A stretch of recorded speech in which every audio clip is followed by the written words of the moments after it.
I was 12 the first time I saw my mom cry. Not from pain, not from anything I did, but from flat-out exhaustion. She came home from the diner around midnight, still wearing her syrup-stained apron, shoes squeaking from the grease. I was at the table doing homework under a lamp with a busted switch. She looked at me, dropped her purse, and just collapsed into the chair across from me. No words, no sigh. Just tears sliding down her face while she stared at nothing. My name's Ricky Alvarez. I'm 33 years old now, but back then, I lived in a one-bedroom apartment in Fresno with my mom, Linda. We didn't have much.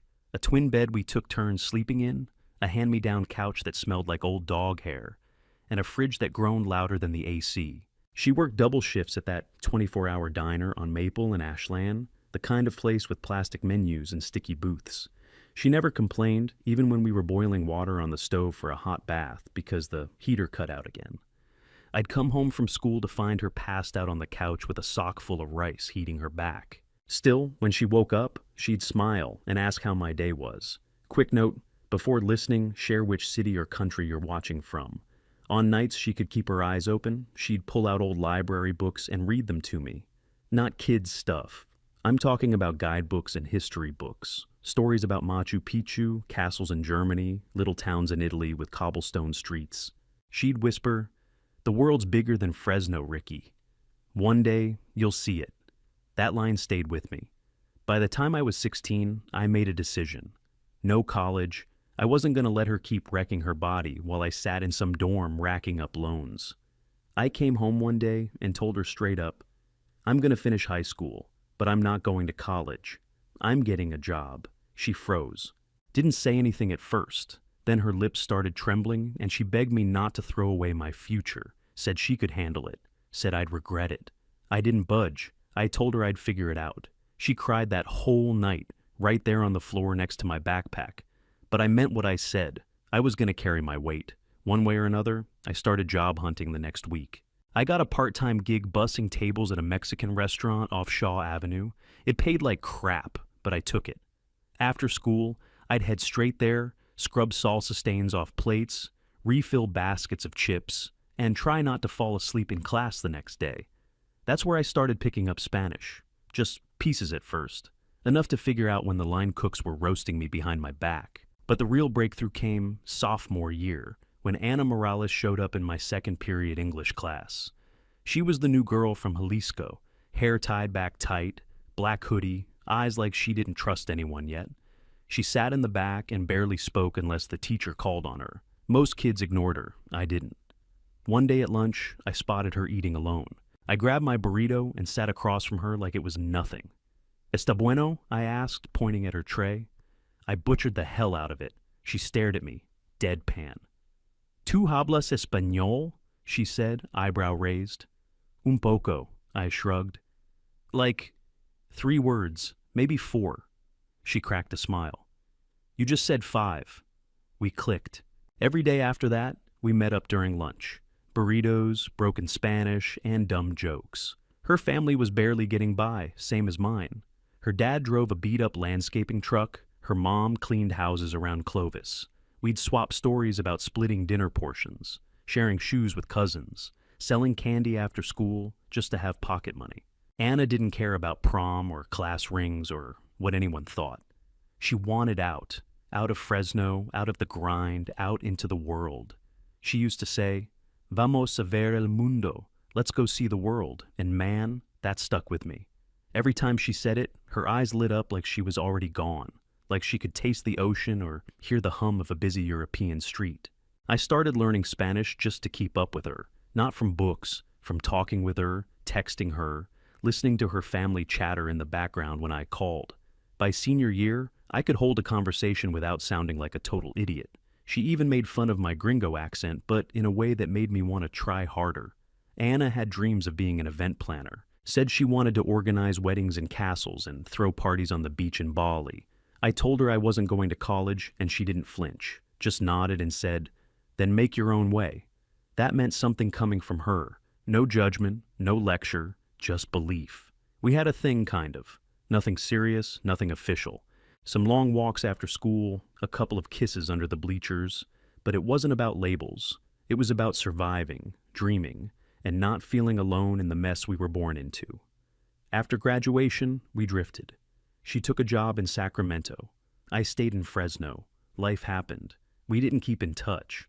But that year with Anna changed everything. She showed me it was okay to want more than just surviving.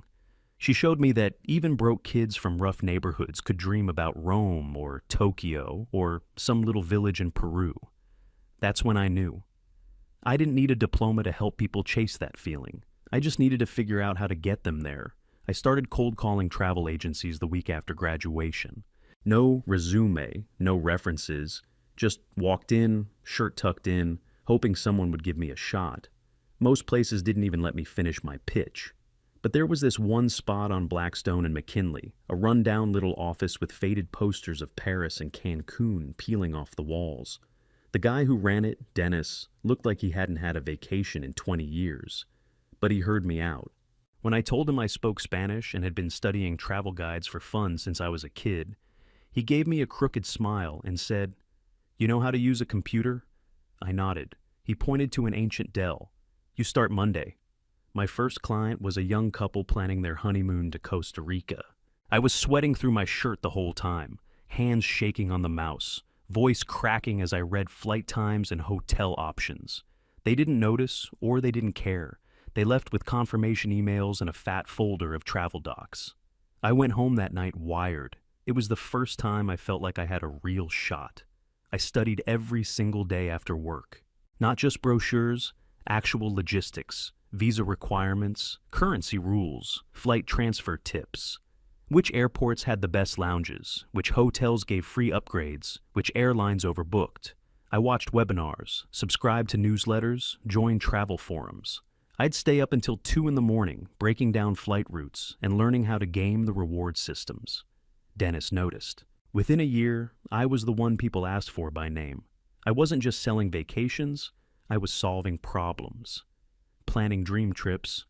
I booked honeymoons, family reunions, solo retiree adventures. I had truck drivers calling me from truck stops, asking if I could plan their anniversary trip while they were still on the road. Not bad for a kid with no degree, but I didn't stop there. I started picking up side gigs. A friend's cousin needed a last-minute Vegas trip booked. Then a family friend wanted to surprise his wife with a Paris anniversary. Word spread. I made a burner Gmail, slapped together a cheap website, and started offering custom itineraries on Craigslist. It worked. By year 3, I was getting more freelance bookings than the agency was handing me. I didn't tell Dennis. Not out of guilt, just strategy. I wasn't ready to break off yet, but I was building something. Slowly, piece by piece. Every trip I booked, I pictured my mom reading me those library books by lamplight, pointing at pictures of Machu Picchu and whispering, "Someday." That someday was coming. When the agency downsized, Dennis offered me full-time hours or a small severance. I took the check and left with no hesitation. I used it to upgrade my laptop and paid someone on Fiverr to build me a real booking platform. Nothing fancy, just clean, functional, bilingual. I called it Via Rapida Travel. The name wasn't flashy, but people remembered it. I ran it from my bedroom in that same Fresno apartment. No office, no staff, just me, grinding. Updating listings, calling hotels, fielding client emails while reheating frozen burritos between calls. Business grew fast, faster than I expected. People wanted someone they could trust, not some corporate rep reading off a screen. They wanted someone who knew how to stretch a dollar, someone who understood why they were nervous booking a $3,000 trip when rent was due next week. That was me. I built a client base across the country, first-time travelers, immigrant families, nurses, janitors, teachers, the kind of people nobody catered to. I knew what they needed because I'd lived it. Still, I had this itch in the back of my mind. No backup plan, no degree to wave around if it all fell apart, just grit and a laptop. Was that enough? Every night, I'd shut my laptop and stare at the wall for a few seconds too long. Then, I'd open it again and get back to work. I was in San Diego for a corporate retreat I had booked for a medical group out of Phoenix. Big group, luxury taste. We were staying at this 5-star hotel downtown, the kind of place with marble floors, gold pens at the front desk, and water infused with cucumber and lies. That's where I met Vanessa Carter. She worked the concierge desk. Red blazer, name tag pinned perfect, not a single hair out of place. I walked up to ask about a dinner reservation, and before I could say a word, she smiled and said, "En qué le puedo ayudar, Don Ricardo?" I laughed. "Don Ricardo?" That's a first. "Well," she said, leaning on the counter, "you booked 26 rooms, 2 yachts, and a private chef." Sounds like a Don to me. She was sharp, knew how to flirt without overdoing it. 30 years old, spoke flawless Spanish, and carried herself like she owned the building. We made plans for drinks that night, and by the end of the weekend, I didn't want to leave the city. We kept talking. Driving down from Fresno once a week turned into twice. Then it turned into long weekends and calling each other before bed like teenagers. Vanessa had lost her dad in a car crash when she was a kid. Said her mom, Margaret, raised her solo and gave her everything. "She's intense," she warned me early on. "But she means well." I didn't think much of it. Vanessa saw something in me.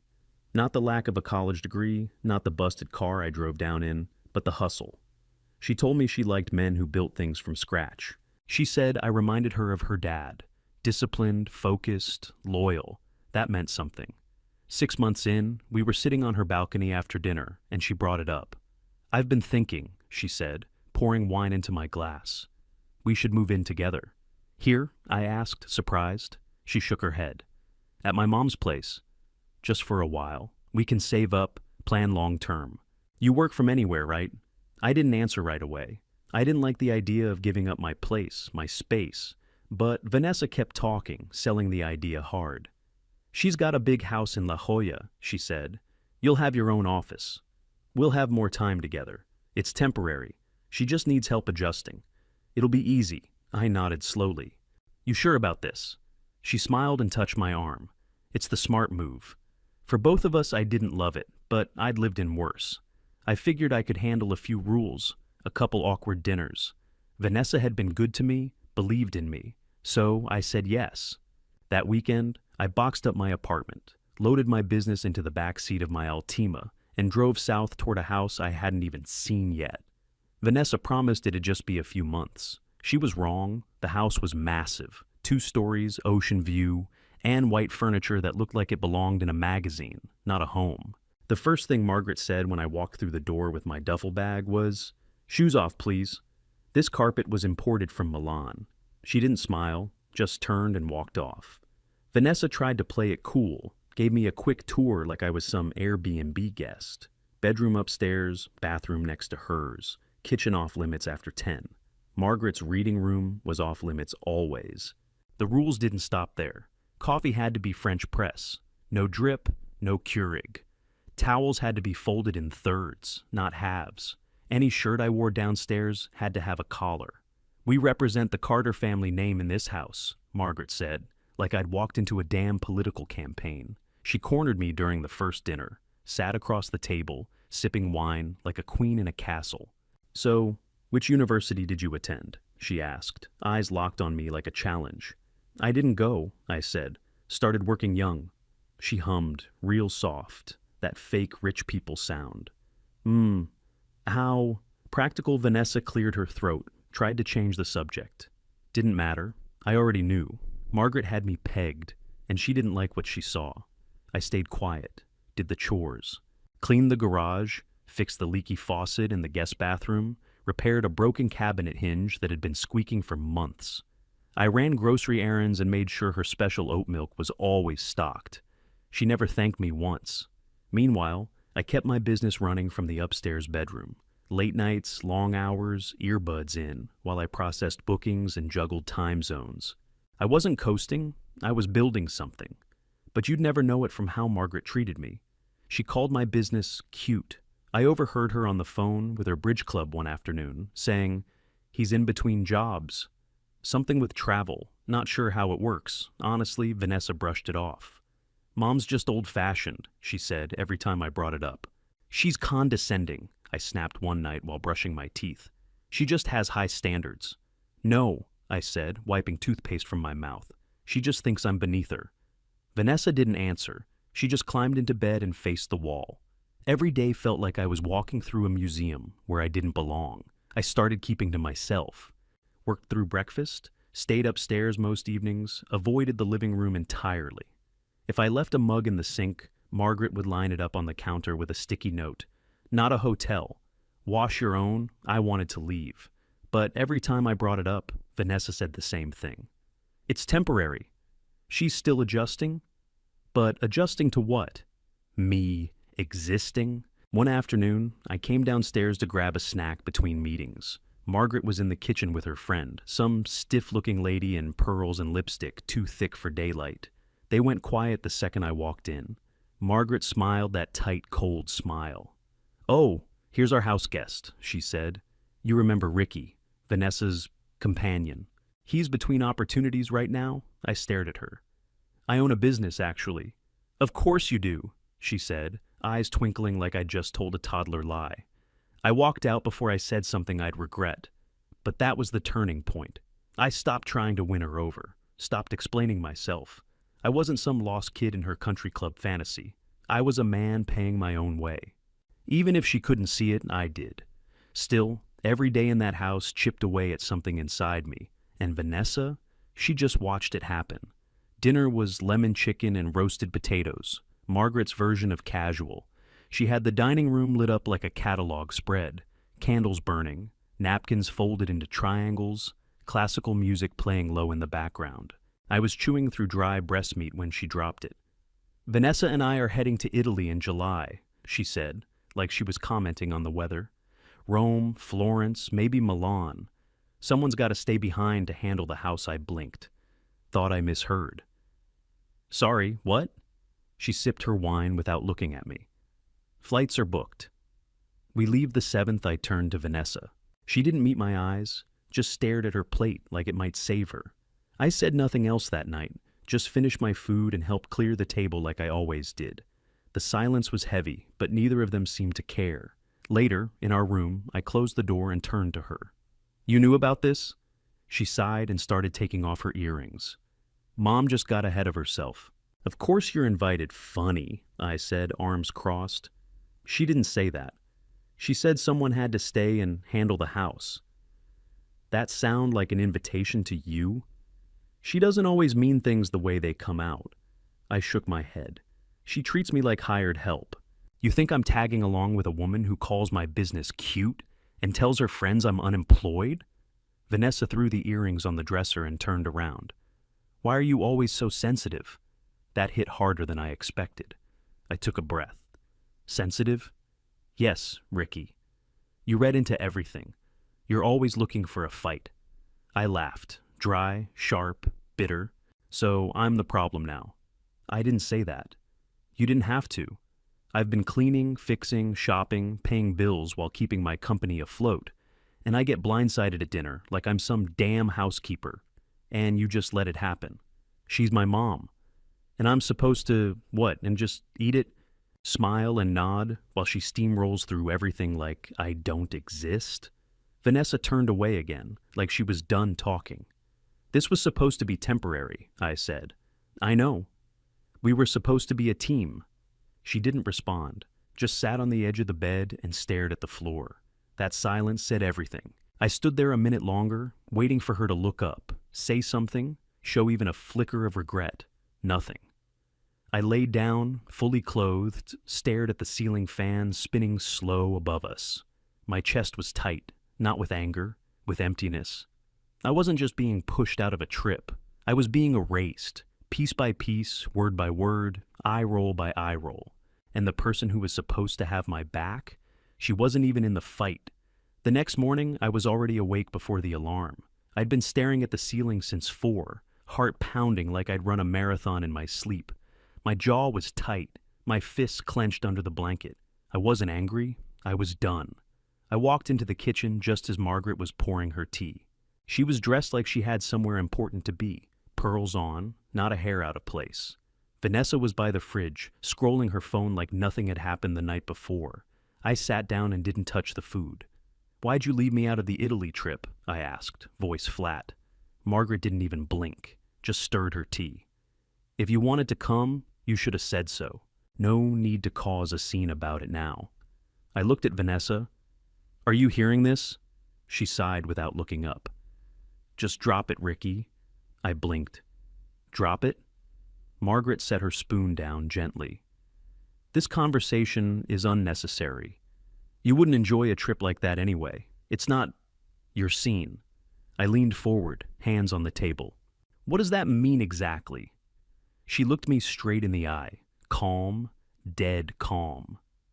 You don't belong on a trip like that. You're not even educated. You sit around pretending to run a business from a laptop. You're a Leech silence. For a second, I couldn't move. My ears rang. My chest burned like I'd swallowed gasoline. I stood up slow, steady. No yelling, no drama. I'm done.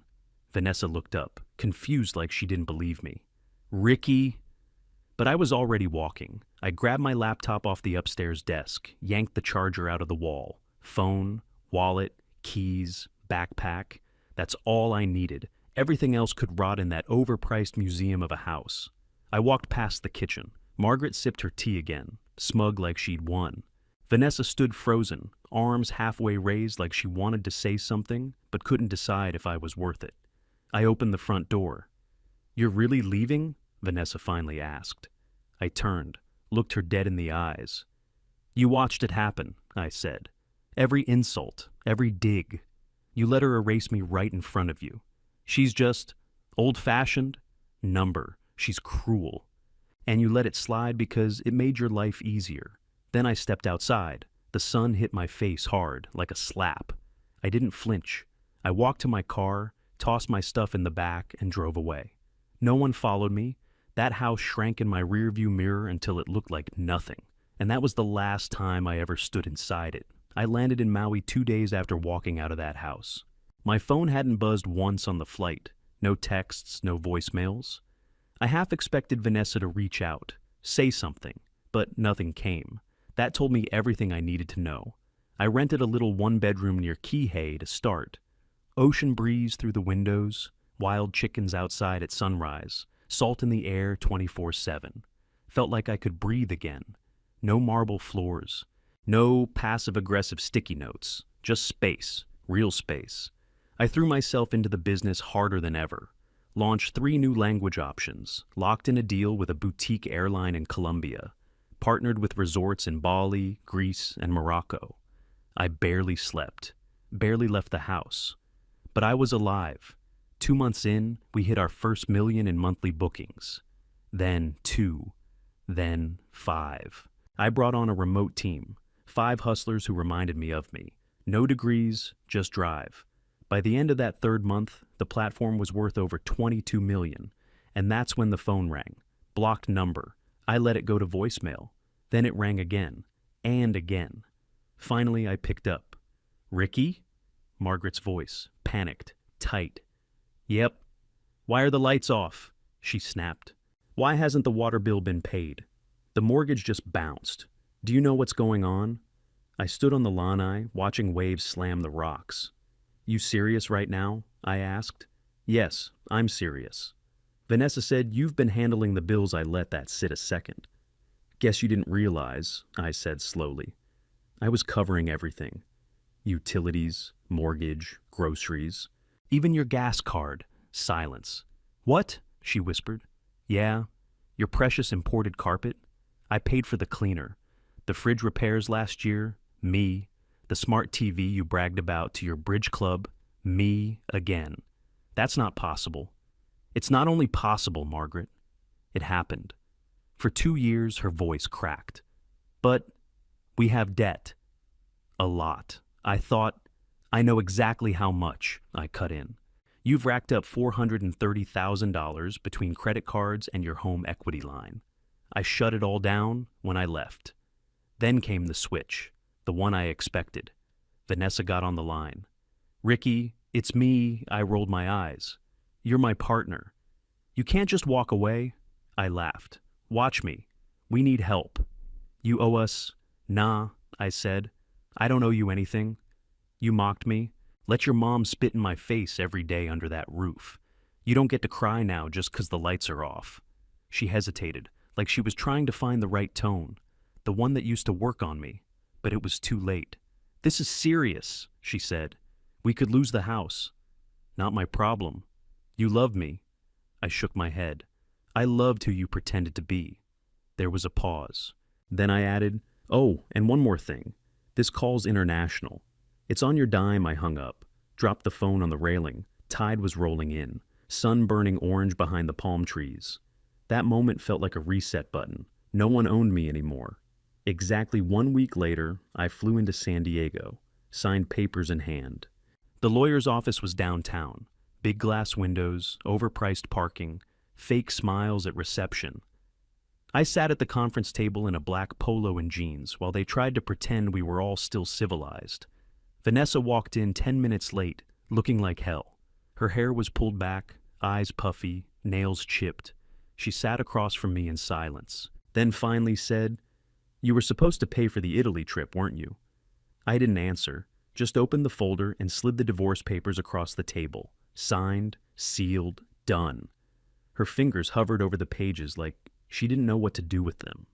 "Ricky, please. We need help." I leaned back in the chair, dead calm. "Get jobs. Cut the spending. You'll figure it out." She blinked fast. "I'm serious. The mortgage is months behind. Cards are maxed. My mom is not my responsibility," I said. "Neither are you." That's when Margaret came in, late as always, wearing a scarf like she was grieving someone. She gave me this tired smile like we were old friends reconnecting. "Ricky, sweetheart," she said softly, settling into the seat next to Vanessa. "None of this had to happen." I stared at her, blank. "You know how stubborn I can be," she said. "But deep down, I've always admired your spirit. You were good for Vanessa. You kept this family afloat." I raised an eyebrow. "Don't do that." "Do what?" "Act like you didn't treat me like dirt for 2 years. Don't rewrite it now just because your credit cards are melting." She put a hand over her chest like she was hurt. "I was trying to protect my daughter's future." I stood up. "By calling me a leech? Pretending I didn't exist at your dinner table?" Vanessa tried again. "We're asking for time. Just a little help until things level out." I looked at both of them. Two women who had lived in comfort off my back, off my silence, off my grind. "You had time," I said. "You had years." Margaret straightened up, like she still had a card to play. "I just thought we were family." I leaned over the table, eyes locked on hers. "No. You thought I was dumb. Thought because I didn't go to college, I didn't know how money worked. You thought I'd keep paying while you looked down on me. That's not family. That's a hustle." I turned back to Vanessa. She looked small in that leather chair, lost. "I loved you," she whispered. "I still do." I let that sit for a second, then said, "If you loved me, you would have stood up for me." She lowered her eyes. I picked up my keys. "When you can afford a plane ticket," I said, "come visit me in Hawaii." Neither of them spoke. I walked out without looking back. Sun was out. Streets were loud. Felt like fresh air for the first time in years. I flew straight from San Diego back to Fresno. Didn't stop to rest. Didn't even change my clothes. I walked into that old apartment building where it all started. Same broken steps, same flickering hallway light, and knocked on my mom's door. She opened it, wearing her old diner uniform, still working nights just to keep busy. "Ricky?" she blinked. "What are you—" "I booked you a flight," I said, holding up the printed ticket. "We're going to Maui." She laughed like I was joking, until she saw the first-class tag and the villa address at the bottom. "You serious?" "I got a ukulele band waiting at the airport." "Let's go." At baggage claim in Kahului, I put leis around her neck and let the music play. She covered her face, crying and laughing at the same time. I hadn't seen her this light in years. We drove to the villa in silence, windows down, island breeze cutting through everything heavy. When she stepped into the house, open ceilings, ocean view, stocked fridge, fresh flowers on the counter, she just stood there. "You did this," she whispered, eyes full, voice shaking. "Yeah," I said. "We did." A week later, I stopped by this beachside cafe I liked, and there she was, Ana Morales. Sitting at a corner table, laptop open, phone to her ear, still running 100 miles a minute. She hung up, looked up, and smiled wide. No way. She was living just down the coast, CEO of her own event firm. Her parents had retired in Kihei. We grabbed dinner that night, same rhythm, same spark. just older now, sharper, calmer. You remember what I used to say? She asked, holding up her glass. Vamos a ver el mundo, I said, smiling. She clinked her glass to mine. We made it. For them. And for us, Vanessa and Margaret, last I heard, they were still in that house, clawing their way through debt. I didn't wish them harm. I just didn't owe them anything. They had their chance. I built this life from zero. No degree. No mentors. Just grit, long nights, and respect for the people who gave a damn when no one else did. Now, at night, when I hear the waves crash outside the villa, I think about those library books, that broken lamp, that twin bed I shared with Mom in Fresno. And I hear her voice in my head again, soft but certain. The world's bigger than Fresno, Ricky. She was right, and I found it.